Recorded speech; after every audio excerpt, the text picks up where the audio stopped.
저 인터넷을 보다가 재미난 거 하나 발견해서 소개해 드릴게요. 이게 영적 주소라는 게 있더라고요. 믿는 이의 주소, 신자의 주소는 힘들어도 감사하군.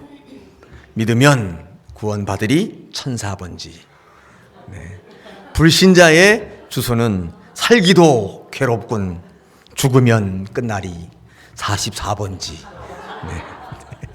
재밌죠? 참 사람들 머리 참 좋아요. 네, 그죠? 이런 걸 어떻게 만들는지 몰라요.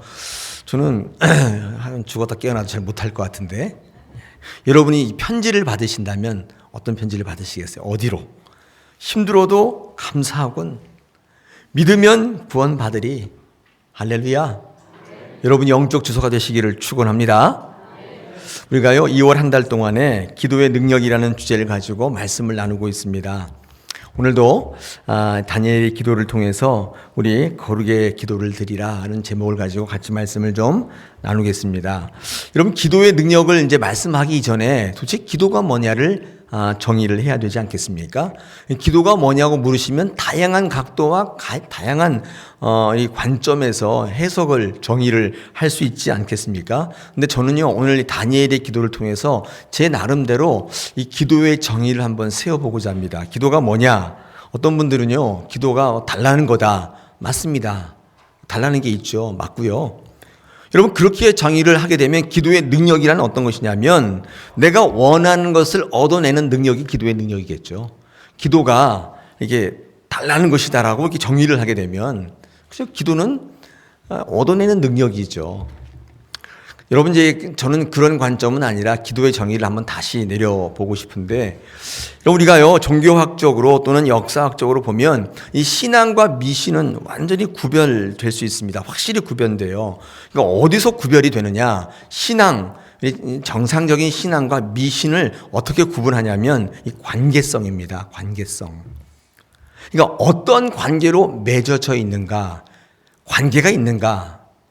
굉장히 중요한 가름길이에요. 그러니까 신앙이기도 하고 미신이기도 하는 것은 이 관계성이 결정해요. 중요한 기준이 된다는 것입니다. 어떤 분이 이거 잘 모르겠는데요. 목사님 지금 무슨 말입니까? 이렇게 물으실 것 같아서 제가 한번 좀 빗대어 설명을 좀 해보겠습니다. 여러분이 신앙과 미신이라는 말은 우리 교회에서만 종교적인 환경에서만 쓰는 말은 아닙니다. 인간과의 관계 속에도 이런 의미가 적용돼요. 그러니까 우리가 사람들을 만나고 관계를 갖지 않습니까? 그런데 우리 사회생활 할 때 많이 그렇게 하잖아요. 근데 신앙적인 관계와 같은 그런 관계를 누리는 분이 있어요. 이 신앙적인 관계라는 것은 다른 말로 하면요 인격적 관계예요. 인격적인 관계다. 하나님과의 정상적인 신앙은요 인격적인 관계가 형성돼 있어요. 인격적인 관계라는 것은 뭐냐면 하나님과 여러분과의 관계예요. 둘 관계. 하나님이 여러분을 아시고 여러분이 하나님을 아는 거예요. 그래서 하나님 여러분을 잘 알고 계시기 때문에 받아주시기도 하고 배려도 하시고 여러분의 상황과 특성에 맞게끔 잘 이렇게 대해 주시죠. 획일적으로 하지 않아요. 그분에 맞춰서 보시는 거예요. 그게 인격적인 거 아니에요? 우리 사람들과의 관계 속에서도 그런 신앙적 관계가 있는 분이 있어요. 인격적인 관계를 맺는 분들이 있지 않습니까? 이런 분들과의 관계 속에는요 신뢰가 있고 믿음이 있고 또 서로 유익을 구하지 않고 어떻게 하면 저 사람이 잘 되게 해줄까? 어떻게 하면 저 사람을 세워줄까? 이런 관계가 있지 않습니까? 그런 분 있으세요? 그런 관계가 있는 분이 있으세요? 살아가실 때 여러분 주변에? 네. 그런 분과의 관계가 있다면 그런 분은 만나면 만날수록 친밀해진다고요. 그 친밀성이 깊어져요. 그런 분들과의 관계 속에는요 항상 이해하게 되고 배려하게 되고 받아줄 수 있게 되는 것입니다. 그를 위해서라면 희생할 수 있고 뭐든지 내어줄 수 있는 준비가 되어 있어요. 이게 인격적 관계고 이것을 신앙적 관계, 정상적인 신앙은 이런 관계를 가지고 있는 거예요. 여기 한번 보십시오. 조이라고 하는 이 선교단체가 있습니다. 대학교에 가면. 근데 조이가 원래 영어 단어로 기쁨이란 뜻이잖아요. 저도 그런 줄 알았더니 이 말에는 아주 의미가 있더라고요. J가 Jesus first, O는 others second, U는 you next, Y는 you next. 이게 이제 이런 거죠. 예수님이 제일 먼저, 이웃, 다른 사람이랑 이웃입니다. 이웃은 그 다음. 두 번째, 그 다음에 너. 이 너는요, 나랑 관계된, 나를 포함하여 나의 가족들 다 이런 거예요. 너는 그 다음. 여러분, 이 친밀한 관계 속에서 나는 없어요. 나는 없다고요. 이 관계성이 깊어질 때 특징이 뭐냐면 내가 사라지는 것입니다. 여러분, 이런 관계가 여러분 있어야 될 텐데, 여러분 살아가는 가운데 이런 분이 주변에 한 명도 없다면 인생 다시 한번 생각해 보셔야 돼요. 만나는 사람마다 그냥 어떻게 하면 뜯어먹을까? 어떻게 하면 저 사람을 이용할까? 어떻게 하면 저 사람을 활용해서 내가 한번 뒤져볼까? 이런 관계만 있다면 참 서글픈 일이 아닐 수 없습니다. 신앙적 관계, 인격적 관계가 있지 않습니까? 반면에 그런가 하면 미신적 관계를 가지고 만나는 분들도 있습니다. 여러분, 이런 관계 속 사람들과의 만나는 관계가 미신이라는 건 뭐냐면 특징이 있어요. 미신의 특징이 뭐냐면 내가 주체예요. 내 위주예요. 미신은요, 신이 위주가 아니야. 내가 위주예요. 어떤 상황이든지 나의 유익을 생각합니다. 상대방이 어떻든지 관계없이 내가 받기만 하면 되는 거예요. 그러기 위해서 그 사람은 열심을 다해요. 열정을 다한다고요. 그러니까 우리가 교회 안에서 열심을 다하는 게 그게 왜 열심을 다하는지 한번 생각해 보실 필요가 있다는 것입니다. 그리고 받으면 끝이에요. 그 이후에 아무런 관계도 남지 않습니다. 여러분, 이런 관계를 미신적 관계 또는 이해타산적 관계, 줄여서 이해관계라고 해요. 여러분, 사회생활 하다 보면 이런 관계 속에 만나는 분들이 있지 않습니까? 그분들과의 관계 속에서 남는 게 뭐가 있습니까? 신뢰가 생겨요? 믿음이 생깁니까?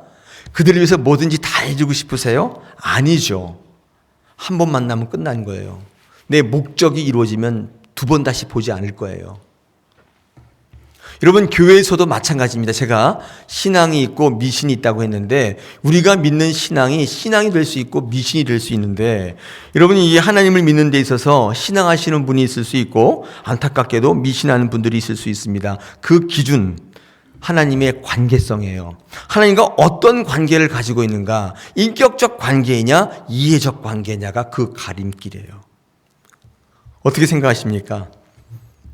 하나님의 관계 속에서 그것이 신앙이냐 미신이냐, 여러분 이 기준을 가장 극명하게 드러내 보이는 것이 바로 기도입니다.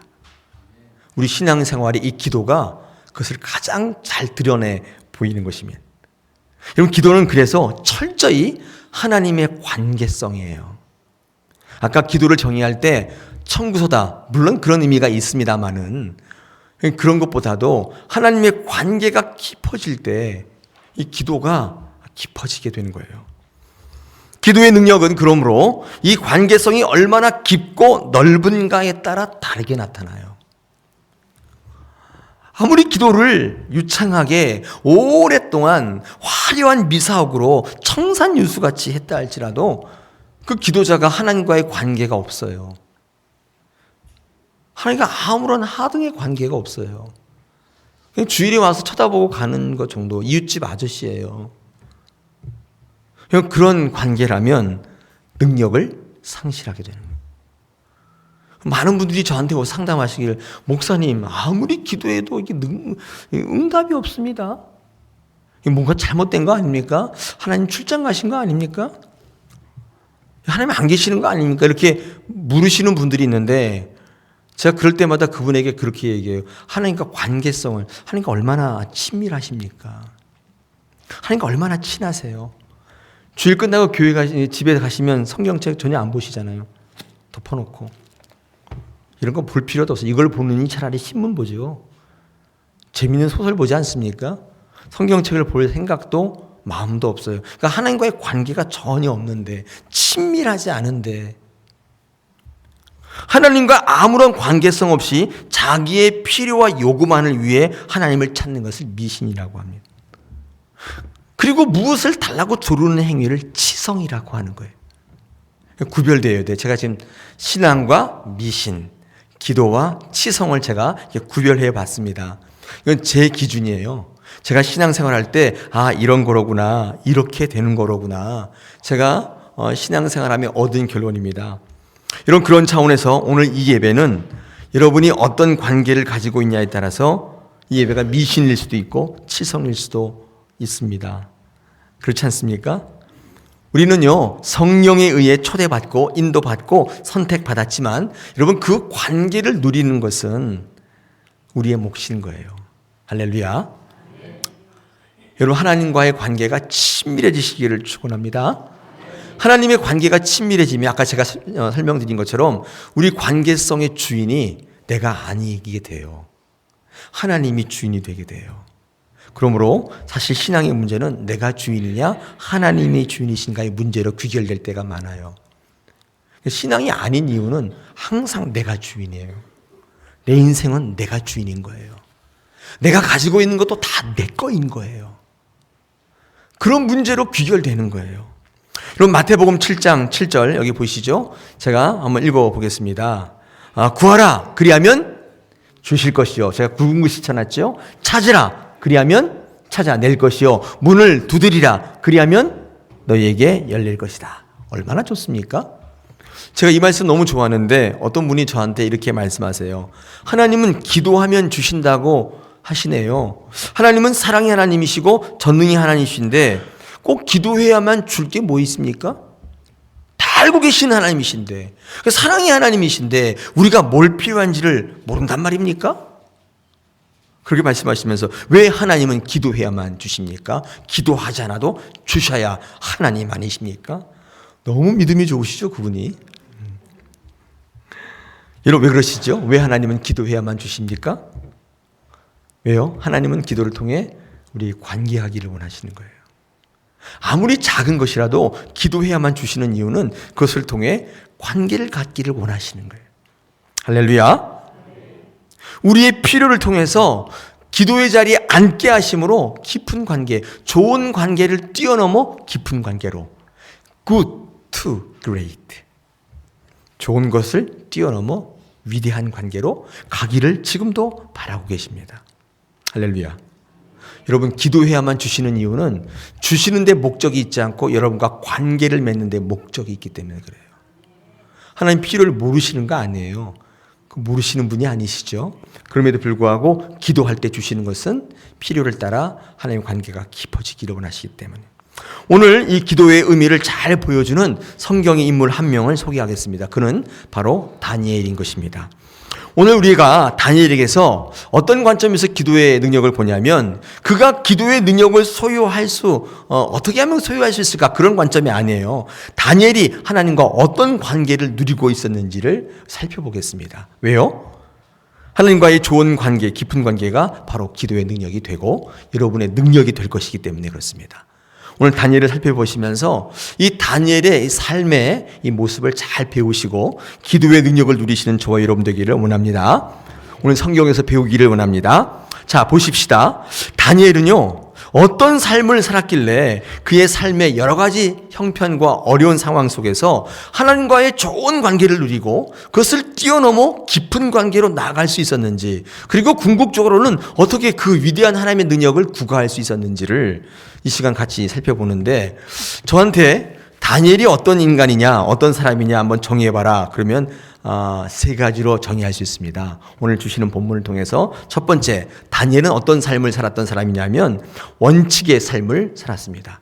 이 원칙의 삶이 있었던 사람이에요. 하나님과의 좋은 관계, 깊은 관계는요, 이 다니엘의 원칙을 지키는 삶으로부터 나타나는 결과였다 그 말이에요. 여러분, 이 다니엘이요 살아갈 때 이 원칙이 있었는데 이 원칙 때문에 사실 흔들리지 않았습니다. 여러분 살아갈 때 그러지 않습니까? 원칙이 있으면 웬만하면 흔들리지 않아요. 원칙이 없으면 흔들려요. 그러니까 주일 아침마다 교회를 갈까 말까 이불 속에서 망설이시는 이유는 원칙이 없기 때문에 그래요. 원칙이 없는 삶이에요. 신년 초에 내가 올해는 다른 건 못해도 원칙 세우자. 내가 주일은 내 교회 꼭 간다. 죽어도 교회에서 죽는다. 난 이거 꼭 하겠다. 다 필요 없어. 하나님, 제가 다른 건 못합니다. 그런데 제가 주일 송순하겠습니다. 원칙을 세워보십시오. 망설여지지 않아요. 여러분 주일날 교회 못 오시는 것은 피곤해서가 아니에요. 원칙이 없기 때문에 그래요. 그렇지 않습니까? 저는 체험하고 있어요. 제가 목회를 하고 있지만 제가 못하는 것은 능력이 없기 때문이 아니라 하나님이 내 인생의 원칙이 아니기 때문이에요. 그럴 때가 참 많습니다. 한번 적용해 보십시오. 오늘 10절 보십시오. 10절에 이렇게 얘기합니다. 10절을 제가 읽어드리면 다니엘이 이 조서에 왕의 도장이 찍힌 것을 알고도 자기 집에 돌아가서는 윗방에 올라가 예루살렘으로 향한 창문을 열고 전에 하던 대로 하루 3번씩 무릎을 꿇고 기도하고 하며 그의 하나님께 감사하였다. 이렇게 돼 있죠. 무슨 말이냐면 기도하면 죽인다고 돼 있어요. 이제 30일 동안 다른 사람에게나 신에게 기도하면 무엇을 구하면 사자굴에 던져넣겠다. 이 사실을 알았어요. 알면서도 기도를 중단하지 않았던 이유가 뭘까요? 한번 대답해 보십시오. 뭘까요? 간단해요. 복잡하지 않아요. 다니엘에게 하루 3번 기도하는 게 그의 원칙이었기 때문에. 하나님 앞에 세운 원칙이었어요. 하나님이 누구세요? 인생의 주인이시고 생명의 주관자이시고 천지 우주 만물을 지으신 그 하나님 앞에 원칙을 세워버렸다니까요. 흔들리지 않더라는 거예요. 흔들리지 않았다는 거예요.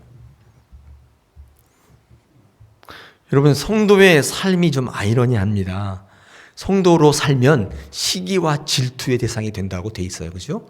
다른 총리들이 고관 대작들이 저 다니엘 저놈을 저거 어떻게 없애버릴까 우리와 다르거든요. 관행을 따르지도 않고 묻돈을 이렇게 뒷돈을 받지도 않고 저것 때문에 해먹는 게 너무 힘들어요. 저거 어떻게 없애버릴까. 근데 완벽해요 삶이. 그러니까 어디서 이 빌미를 찾아요? 그가 믿는 하나님에게서 찾자. 이거 아이러니 아니에요? 성도가 하나님의 뜻대로 믿음으로 살려고 하면 할수록 뭐가 와요? 시험이 오더라는 거예요. 아, 이거 어떻게 설교를 해야 되죠? 반대로 하나님의 뜻대로 살지 않기로 결정하는 순간 시험이 없어요. 그냥 놔둬도 자연적으로 망하게 돼 있어요. 여러분, 제가 다니엘의 삶을 설명하기 전에 여러분 이 원칙을 여러분에게 전달해 드립니다. 꼭 기억하실 필요가 있겠죠. 저는요 다니엘의 삶을 묵상할 때 이 다니엘의 위대성이 어디 있는가를 묵상했는데 제 마음속에 그게 너무 큰 여운으로 남아 있습니다. 여러분 다니엘은요 포로로 끌려가서 이 바벨론의 이 다리오 왕의 이 포로에서 이 총리까지 올라갔습니다. 그러니까 완전히 그 자수성가한 거죠. 자선적인 입지의 사람이에요. 올라갔어요. 그래서 이 왕의 이 신임을 얻고 이 정치력이 상당했습니다. 이 다리오 왕이 이 다니엘을 신임하고 있었단 말이에요. 근데 다니엘도 모르는 사이에 30일 동안 기도하는 자를 사자굴에 쳐놓겠다. 이걸 누가 만들어요? 이 다니엘의 정치력이 그 세 총리 가운데 최고였기 때문에 다니엘에게 의논하지 않는 일들이 어떻게 일어날 수 있어요? 저는 그때 저 같으면 다 불러 모아서 이거 누가 만들었어? 그럼 다 조용할 거 아니에요? 제가 했는데요. 너 일로 나와. 그래서 당장 체포하라. 하옥하라. 할 수 있지 않을까요? 전 그렇게 상상해 봤어요. 근데 의외로 다니엘은 그렇게 하지 않고 있습니다. 이 정치 싸움을 영적인 싸움으로 가져가고 있어요. 그러니까 이 하나님을 믿는 싸움에서 이 문제에서 자기를 시기하고 이 빌미를 찾는 그들을 보면서 아 이거는 정치 싸움이 아니라고 판단했던 거예요. 여긴 다니엘의 위대성이 여기 있습니다. 이거는 하나님을 넘어뜨리려는 것이로구나 생각해서 자기의 정치력을 발휘하기보다는 그 문제를 어디로 가져가요? 하나님께로 가져가요.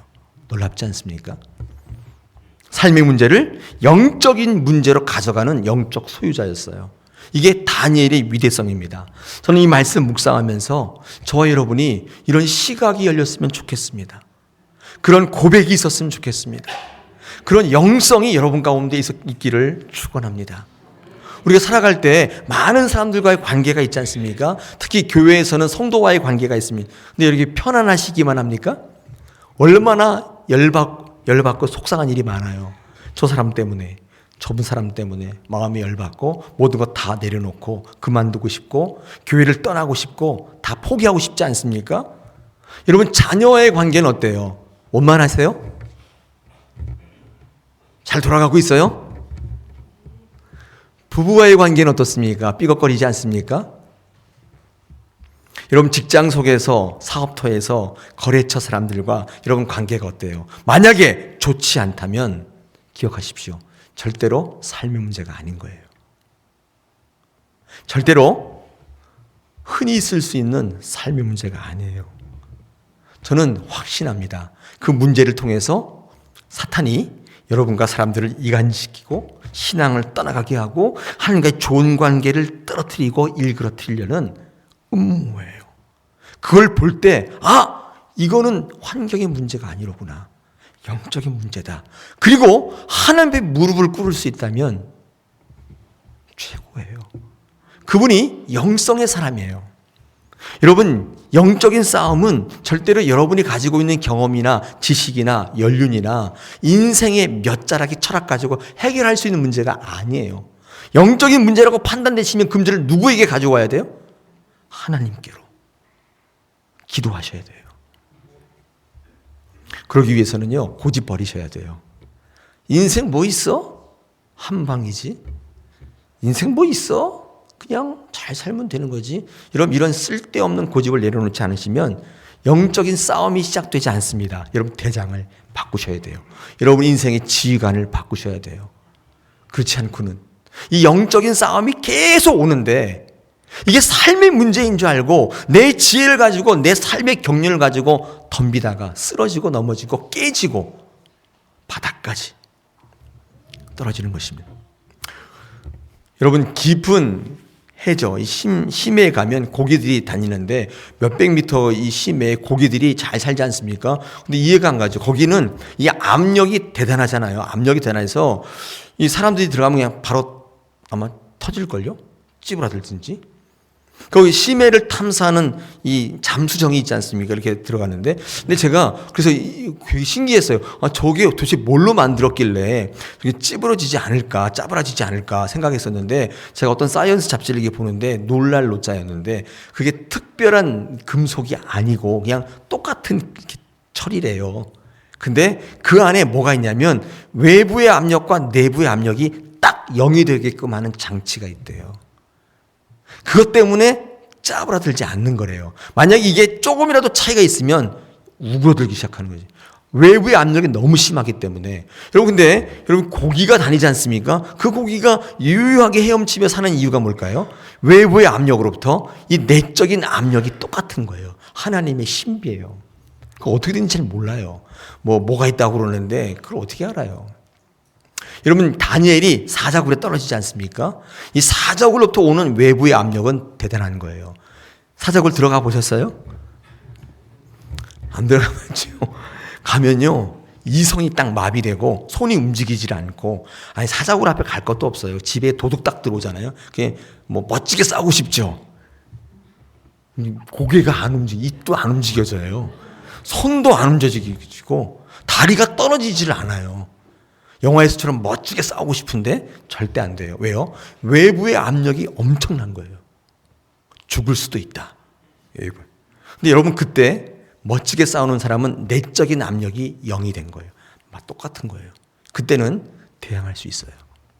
여러분 그 능력을 성령의 내주하심의 능력이라고 합니다. Enduring power인 거예요. 우리 성도는요. 하나님의 능력으로 말미암아 살아가시는데 일상생활을 영적인 전쟁으로 보지 않으면 우리는 매일 그 압력에 찌부라들고 짜부라드는 삶을 살아요. 할 말이 없어요. 도대체 대처할 능력이 없는 거예요. 사랑하는 여러분, 이 다니엘이 그 엄청난 외부의 압력 속에서도 하나님과의 좋은 관계를 누렸던 것은 그가 세웠던 원칙 때문이었어요. 하나님 앞에 그 원칙이 여러분을 강건케 하고 건재하게 한다는 사실을 잊지 마십시오.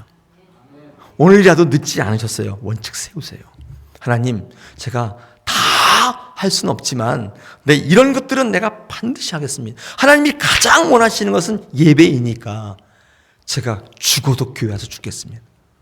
저 책임지십시오. 원칙 한번 세워보세요. 거기에 하나님 능력이 나타날 줄로 믿습니다.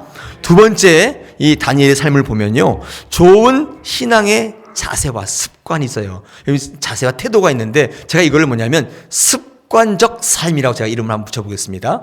여러분, 좋은 신앙의 자세와 태도가 있었습니다. 여러분, 좋은 신앙의 자세와 태도가 한 인생을 결정짓습니다. 여러분, 태도가 모든 걸 결정한다는 말이 있지 않습니까? 능력이 모든 걸 결정짓는 것처럼 보이시죠? 아니에요. 태도예요. 여러분, 능력이 결정짓는다면 천재가, 머리가 좋은 사람이, 실력 좋은 사람이 반드시 성공해야 되는데, 여러분 주변에 성공하시는 분들 봐요. 천재예요? 실력이 좋은 사람이에요? 그렇지 않아요. 오히려 반대일 때가 많아요. 좋은 자세와 태도가 그의 모든 인생을 결정짓는 것입니다. 신앙도 마찬가지예요. 신앙이 어떤 것으로 승리하느냐? 하나님을 향하여 모든 하나님이 명령에 대하여 내가 어떤 자세와 태도를 견지하는가에 따라 달라지는 것입니다. 다니엘은요, 하루에 3번씩 기도하는 것으로 그의 신앙의 습관이 들어있었어요. 놀랄 노자지요. 저는요, 이 대목에서 여러분에게 한번 추천해보고 싶어요. 모두가 다 그렇게 하라는 건 아닌데, 이 성경 인물에서 지금 배우니까 한번 적용해 볼 수 있지 않겠습니까? 한번 해보십시오. 한번 해보세요. 여러분, 이 좋은 신앙의 이 태도를, 습관을 가지려면요, 2가지가 필요한데, 삶의 좋은 습관과 신앙의 좋은 태도가 있어야 돼요. 삶의 좋은 태도와 신앙의 태도. 예를 들어서 한번 새벽 기도를 예를 한번 들어봅시다. 새벽 기도 오시려면요, 여러분 결단만 갖고 안 돼요. 삶의 좋은 태도가 있어야 되는데, 아침에 일찍 일어나셔야 되잖아요. 그러려면 어떤 태도가 필요해요? 일찍 주무셔야 돼요. 잠을 못 자서 못 오시겠다는 분에게는 할 말이 없어요. 잠을 못 잤는데 어떻게 새벽에 이렇게 새벽녘에 주무시는데 어떻게 오라고 할 수 있습니까? 그분은 새벽 기도 나오시려면 삶의 패턴이 잘 조정되지 않으시면 이게 어렵습니다. 그렇지 않습니까? 그러니까 보통의 경우는 아침에 일찍 주무셔야, 저녁에 일찍 주무셔야 돼요. TV 저녁 드라마 보시면 안 되고, 저처럼 매일 축구 보면 안 되고, 네. 축구 보는 날에는 아침에 새벽 기도하기가 너무 힘들어요. 손흥민이 빨리 우리나라 와야 될 것 같아요. 너무 힘들어요. 네. 영국에 있는 그 EPL, 그게 빨리 망하든지 그래야 되니까 너무 힘들어요. 특히 그게 언제 하냐면 토요일 저녁 때 많이 하거든요. 너무 힘들어요. 그러니까 빨리 주무셔야 돼요. 그리고 또 하나가 뭐냐면 하나님 앞에 맡기시는 신앙의 자세가 필요해요. 내가 일어나서 새벽 기도 가도 죽지 않아요. 피곤해서 죽지 않습니다. 생명의 주관자가 하나님이시고 하나님의 원칙을 세우면 하나님이 붙들어 주시고 갚아 주신다는 원칙을 세우세요. 자세를 가지세요. 새벽 기도가 돼요. 내 모든 첫 시간 함께 드린다 생각해 보세요. 가능해져요. 새벽 기도 절대로 피곤해서 못하는 거 아니에요. 할 수 있어요. 제 예를 한번 들어드린 거예요. 다니엘은 하루에 3번 원칙을 세웠습니다. 근데 제가 이걸 가만히 묵상해 보니까 이게 왜 하나님 앞에 귀한 원칙이었나, 귀한 신앙의 자세이고 태도였나를 보니까 하루에 5번 할 수도 있잖아요. 아니 2번 할 수도 있고. 근데 왜 3번이었나? 이게 끼니 때마다 아침, 점심, 저녁이잖아요. 이 아침, 점심, 저녁은 내가 밥을 먹는 타이밍 아닙니까? 밥을 먹어야 살잖아요. 근데 다니엘은 밥 먹는 것을 보면서 아, 그래. 밥을 먹어야 육신이 살듯이 내가 기도해야 되겠구나. 기도해야 내 영혼이 살겠구나. 이 신앙의 자세를 가져버린 거예요. 너무 좋은 것 같아요. 그게 모든 삶을 전적으로 하나님께 맡기겠다는 그의 의지와 표현이 하루 3번으로 드러났어요. 그의 자세와 태도가 그렇게 드러나는 것입니다. 한번 해보십시오. 성경에서 배우고 있는데 나는 못하겠다 그러시면 올바른 신앙의 자세는 아닌 것이죠. 하나님과의 좋은 관계 속에서, 아니 그것을 뛰어넘는 깊은 관계를 누리려면 하나님을 향한, 우리의 삶을 향한 좋은 자세와 태도가 필요하다는 것입니다. 여러분, 이 좋은 자세와 태도가 훈련을 거치게 되면 습관이 되는 거예요. 습관이 들면 무섭습니다. 이 사람은 천재도 당할 수가 없어요. 새벽 기도가 습관이 되어 있는 분들 무서운 거예요. 무서운 거예요. 그분은 어떻게 해볼 수가 없어요. 할렐루야. 여러분 한번 하나님 앞에 원칙을 세우시고 하나님 앞에 좋은 자세와 태도를 가지시고 연습하여 훈련하여 습관으로 정착시켜 보세요. 기도의 능력을 누리는데 단초가 되기 시작합니다. 세 번째, 이 다니엘의 삶을 통해서 우리가 또 발견하는 게 이 구별되는 삶이에요. 구별했단 말이죠. 여러분 10절을 다시 보시게 되면 여기에 다니엘이 세 가지를 구별하고 있는 것을 우리는 볼 수 있습니다. 첫 번째, 여러분 도장이 찍힌 것을 알고도 알았단 말이죠. 몰라서 한 게 아니라 알았어요. 그 다음에 그걸 보면 윗방에 올라가 장소도 구별했어요. 그 다음에 하루에 3번씩 시간도 구별했어요. 여러분 오늘 이 10절을 중심으로 보면 다니엘은 세 가지를 구별했죠. 첫째, 도장이 찍힌 것을 알고도 이 생각을 구별했죠. 그 다음에 두 번째는 장소를 구별했어요. 세 번째는 이 시간도 구별했어요. 여러분 생각을 구별했다는 말이 무슨 말일까요? 이 어인이 찍힌 것을 알았는데 그거 보통 그렇게 알면 두려움이 있고 그 다음에 떨림이 있기 때문에 그렇게 행하지 않지 않습니까? 그런데 다니엘은 그것을 알고도 그렇게 행하지 않았다는 거예요. 그냥 나갔다는 거예요. 내 눈에 보이는 현상과 상황 속에 인지가 되었는데 그거대로 하지 않고 그 생각을 구별하는 거예요. 여러분 우리는 보통 많은 분들은 보이는 대로 받아들이고 듣는 대로 믿지 않습니까? 그런데 그렇게 살지 않겠다고 선포하시는 것을 생각의 구별이라고 해요. 너는 그렇게 살지만 나는 그렇게 살지 않겠다는 거예요. 생각이 구별되는 것이죠. 이런 구별은요, 이 거룩이라고 하는 말과 동일한 것이죠. 이 거룩이라는 말이 풀어보면 구별된다는 뜻이거든요. 여러분 레위기 11장이나 신명기 14장에 보면 구약의 음식법이 나와 있습니다. 먹을 수 있는 거, 먹을 수 없는 것들이 쭉 나열되어 있어요. 근데 왜 먹을 수 없고 왜 먹을 수 있는지 이유를 모르겠어요. 근데 이유를 알기보다는 여러분 그렇게 구별해 놓으신 하나님의 마음을 이해하시는 게 더 유익이에요. 한번 그렇게 구별해보면 하나님께서 이 거룩에도 유익이 있다는 사실을 알게 하십니다. 그럼 우리는 구약의 법대로 먹고 안 먹고를 실천하지는 않잖아요. 왜요? 우리는 이 모든 것들을 감사함으로 주시면 다 먹을 수 있다는 우리 신약의 예수 그리스도의 이 사상을, 이 믿음을 본받고 이 사도 바울의 신학대로 살아가는 사람들이기 때문에 그렇죠. 근데 여러분 이 구약의 음식법대로 살아가는 사람들이 있죠. 누구죠? 어떤 종교를 믿는 사람들이죠? 유대교와 이슬람.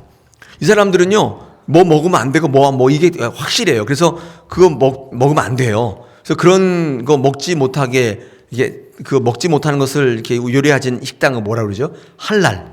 들어보셨어요? 할랄? 네, 할랄. 거기는 돼지고기 같은 거 안 들어가고 이건 뭐 저거 뭐 생강도 안 들어 다 안 들어가게 해서 딱 만드는 음식이에요. 그게 뭐 건강식이라고 해서 그거 찾아다니는 사람 저는 이해가 안 가요. 정신 나갔어요. 정신 나가요. 우리 교회 다니는 분들 가운데 할랄 식당을 찾아다니면서 먹는다는 그런 분이 있어요. 그게 신앙이라고. 아닙니다. 여러분 우리 교회는 한 분도 없게 되기를 바랍니다. 여러분 그 사람들이요 그렇게 이제 음식을 구별하지 않습니까? 여러분 그 구별이 거룩이라고 볼 수 있는데 예수님을 모르기 때문에 그렇게 살고 있는 거잖아요. 근데 여러분 그렇게 하면 유익이 있어요. 이게 먹지 말라는 거 먹게 되니까 이제 두렵잖아요. 그래서 아침에는 문제 없잖아요. 아침에는 집에서 아내가 해주는 걸 먹으니까 문제 없는데 점심때가 문제예요. 저녁때. 점심때는 어떻게 해요? 도시락 싸고 가요. 도시락. 예. 저녁때는 어떻게 해요? 집에 와요. 집에서 먹어요. 집에서 오니까 온 가족이 다 함께 모여 식사하게 되는 것이죠. 그러다 보니까 어떻게 돼요? 애들과 얘기하게 되고 대화가 되고 이렇게 유대교의 가정교육이 어디서부터 오냐면 저녁 식탁의 자리에서 오는 거예요. 여러분 저녁 때 가족들 다 함께 모여 식사합니까? 그런 가정 거의 없죠.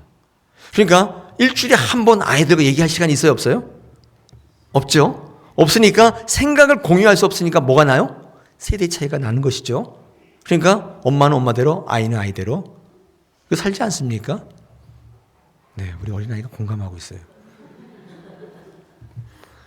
여러분 음식에 대한 거룩이 이처럼 가정을 세우는 유익을 줄 줄 여러분 아셨어요? 몰랐어요. 생각할 수 없었던 유익이었습니다. 하나님께서 주시는 구별된 삶을 살게 되면 반드시 유익이 있어요. 우리 한국의 성도들은요, 술과 담배가 매우 불편합니다. 그래서 생각할 때, 이게 참, 안 할 수도 없고 할 수도 없고 그런 뜨거운 문제 아니에요? 저는 안 하시기를 권면드립니다. 여러분, 왜냐하면 이걸 구별하게 되면 얻는 유익이 참 많아요. 여러분, 직장 다니실 때 전도하고 싶은 분이 있어요. 술, 담배 하시면서도 전도하시고 싶은 분이 있는데 술, 담배 하시는 분은 전도 못합니다. 하고 싶어도 못해요. 담배 피우고 술 드시는 분이 옆에 있는 분들에게 예수 믿어 그러면 웃기고 자빠졌네 그래요. 너나 잘하라고 그래요. 왜냐하면 한국의 이 사람들은요, 교인을 어떻게 인식하냐면 술, 담배 안 하는 사람이 교인으로 보고 있어요. 이게 한국의 전통적 사고예요. 물론 요즘엔 좀 바뀌었을 수 있는데 술을, 담배 하고 있는데 저녁 때마다 회식 가서 젓가락 두들기고 있는데 전도하라고 그러면 그게 먹히겠어요? 술, 담배로부터 구별되면 전도하여 생명을 살리는 유익이 있어요. 그는 술, 담배를 안 하는 사람만이 누리는 특권이에요. 할렐루야. 우리가 언제나 무너지는 것은 고난 때문이 아니라 거룩하지 않기 때문이에요. 거룩하지 않기 때문에 무너지는 거예요. 거룩은 나는 너와 달라. 직장에 다니면 술, 담배를 해야 된다고, 그래야 승진하고 그래야 인정받는다고 하는 너와 나는 달라. 생각을 구별해버린 거예요. 그때 승리하는 거예요. 할렐루야. 달인에게 몰아닥친 위협이 있었는데 보통 사람 같으면, 평범한 사람 같으면 기도고 믿음이고 신앙이고 다 때려치 죽이겠다는데, 사자굴에 던지겠다는데 왜 그 짓을 왜 합니까? 완전히 그만둘 텐데 다니엘은 그런 사고의 인식으로부터, 상황의 결론으로부터 구별됐어요. 나는 너와 달라. 그리고 알고 있었지만 보통 사람처럼 하지 아니하고 타협하지 않았다는 것입니다. 그게 거룩이에요. 이게 다니엘이 살아가는 방식이었어요. 여러분, 다니엘이 하나님과 깊은 관계를 누릴 수 있었던 세 가지 비결 중에 이 거룩 구별됐는데 첫 번째가 이 생각이 구별되었습니다. 여러분 한번 해보십시오. 나가서 선포하세요. 내가 똑같이 직장을 다니지만 너랑은 달라. 너는 그렇게 돈 벌지만 난 그렇게 돈 버는 거 아니야. 넌 똑같이 아침에 새벽 운동하지만 난 너 같은 이유 때문에 운동하는 거 아니야. 한번 거룩을 선포해 보십시오. 하나님께서 그를 귀하게 쓰실 줄로 믿습니다. 다니엘은 또 뭐가 구별되냐면 장소를 구별했습니다. 윗방에 올라갔다고 했습니다. 아무 데나서 하면 되지 않습니까? 특별히 이렇게 서슬이 시퍼할 때 윗방에 올라가 창문을 열어놓고 나 죽이라고 광고하는 거예요. 그냥 은밀한 중에 3번 하라고요. 근데 은밀한 중에 그냥 하면 되지 않습니까? 근데 다니엘은 장소를 구별했어요. 올라가서 예전에 하던 대로 했어요. 이게 엄청난 거 아니겠습니까? 여러분, 우리가 보통 때는 장소가 문제가 안 될 수 있습니다. 근데 우리가 시험을 받고 도전을 받을 때 장소를 구별하는 것은 굉장히 의미가 있습니다. 여러분 한번 생각해 보십시오. 이 다니엘이 멍청해서 이 창문을 열고 윗방에 해서 한 게 아니에요. 여러분 들을 때, 아니 기도하는 건 누가 뭐라 그랬어? 그냥 지하실에 가서 조용히 하면 되지. 참 지혜롭지 않네. 이렇게 얘기할 수 있는데 여러분 놀라지 마십시오. 성경은요, 그 다니엘을 지혜롭다고 하지 않고 거룩하다고 얘기하고 있어요. 거룩한 거예요. 여러분 기도할 때 교회 와서 하시면 좋습니다. 장소를 구별하세요.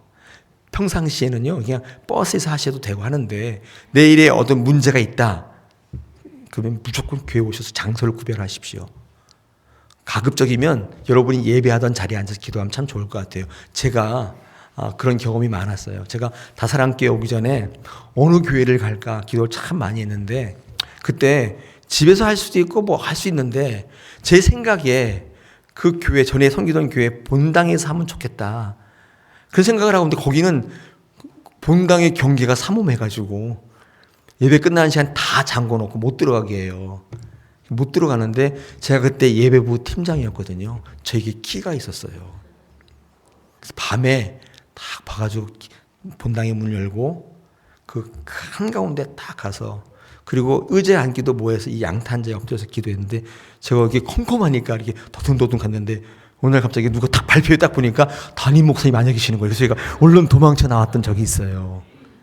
아마 담임 목사님도 그렇게 생각하셨던 것 같아요. 무슨 어려운 문제가 있을 때 하나님의 전에 나와서 무릎 꿇고 기도하는 모습을 하나님께서 귀히 여기세요. 여러분, 새벽에 이부자리에 앉아서 기도하는 건 누가 못하나요? 나도 할 수 있잖아요. 근데 장소를 거룩히 구별하는 것은 일관적으로 집중하게 만들고 하나님의 은혜가 넘치게 만드는 지혜입니다. 한번 해보십시오. 다니엘은 세 번째 시간을 구별했습니다. 하루에 3번씩 똑같이. 그렇죠? 여러분, 이것은 시간을 정해놨다는 것은 굉장한 지혜이고 영성이에요. 기도 중에 가장 강력한 기도는 시간을 정해놓고 하는 거예요. 새벽 기도 12시, 6시. 여러분, 그렇게 정해놓으면 기도할 수 있어요, 없어요? 저희 경험상 거의 할 수 없어요. 새벽 기도는 할 수 있을지 모르지만 12시, 6시는 거의 100% 못해요. 그 시간에 기도할 수 있는 상황이 안 돼요. 만약에 기도한다면 이유는 한 가지예요. 그 시간에 벌어지는 모든 유익된 것을 다 포기할 때, 그 시간에 벌어들일 수 있는 돈을 다 포기할 때, 그 시간에 누릴 수 있는 인생의 모든 즐거움을 다 내려놓을 때, 그때는 가능해요. 여러분, 그래서 시간을 정해놓고 하는 기도를 이렇게 얘기해요. 삶을 드리는 기도. 내 인생을 드리는 기도예요.